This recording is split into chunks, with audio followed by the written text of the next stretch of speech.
Responsibility of valuators. What are the responsibility of the values? The code of conduct registered values as follows. What are the code? Integrity, fairness. They should be integrity. They should be fair. Professional competence and educate. They should have a proper knowledge and they should take care of it. And whatever decision they should take, they should have a fair valuation procedures and they need to have all the documents. Independent and disclosure of interest.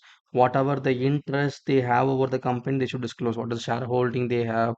Is there any loan they have given? Or is there any guarantee they are given to the company? They should be independent. They should not be biased by anyone. Confidentiality. They should, whatever the data they collect through the process of the valuation, not to be disclosed to anyone. Information management. Every data what they have, they should store it. And if anything required, they should be given in due court process in the future.